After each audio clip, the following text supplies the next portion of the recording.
NC State is in the Final Four. TO. Hold on. I don't want an ISO for this. Got to put on my DJ Burns shades. NC State's in the Final Four. They take down Duke. Kevin Keats is dancing. Kevin Keats is still here. Kevin Keats is unkillable. And now they get Kevin Keats is a winner. Yes. No, you know who's a winner? Kevin Keats. He said it in his own press conference. Did you guys hear Zach Edey in the post-game interview? Did you hear what he said? He said, "We're fucking winners." That's what he said.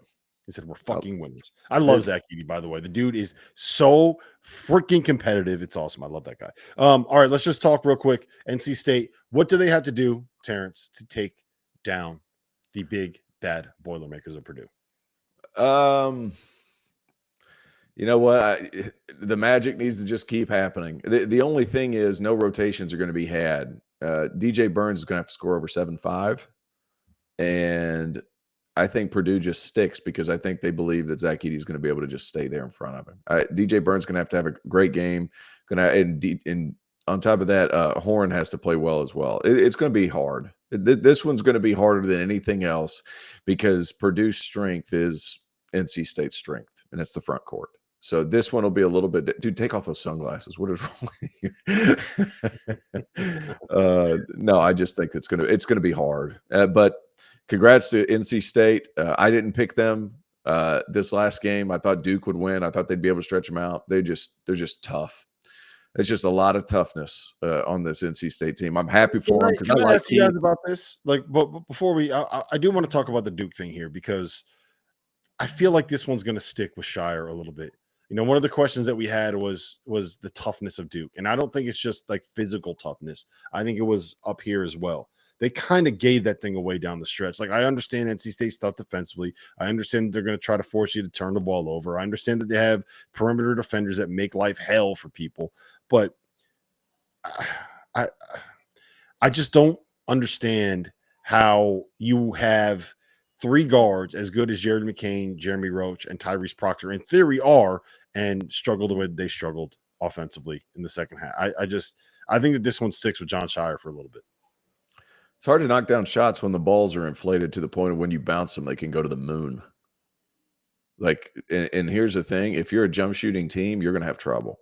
Outside of Alabama, who went nuts, but like it's tough, man. You got to get buckets around the basket in the tournament, and there's a lot of reasons, not just the basketball being overinflated, but you get what I'm saying. Like, you got to find ways to get buckets around the rim, and Duke just didn't get enough of them. And you know, as far as the toughness thing is concerned, those kids are tough, obviously, or they wouldn't be playing at Duke. I get all that, but I don't know. There's something to be said about toughness after Filipowski flopped his way out of Winston-Salem and then made a big deal, and it was windmilling 4 days later.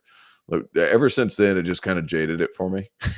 It doesn't really have a ton to do after that. Wow. Am I wrong in saying that? I think he ruined the reputation of everybody with Duke right there, just for that bullshit. Well, you know, to me, the moment that the game changed was with 12:41 on the clock, and Filipowski hits an and-one, and at that point, Duke goes up 38-36. Mohamed Diarra has 4 fouls. DJ Burns has 3. So Kevin Keats says, I got to play Burns. Burns proceeds to score half the points on a 17-4 run. That was toughness. And at the end of the day, they have 2 DJs, okay? And Duke had none. DJ Burns and DJ Horn were absolutely terrific and just willed it. But defensively, NC State's not getting enough credit for what they've done in this tournament. You hold Marquette to 4 for 31. Did Marquette miss some open looks? Yes. But Terrence, I don't know if you agree or disagree. Sometimes great shooters might be open, but might miss a shot because they're still having to work a lot to get to that shot.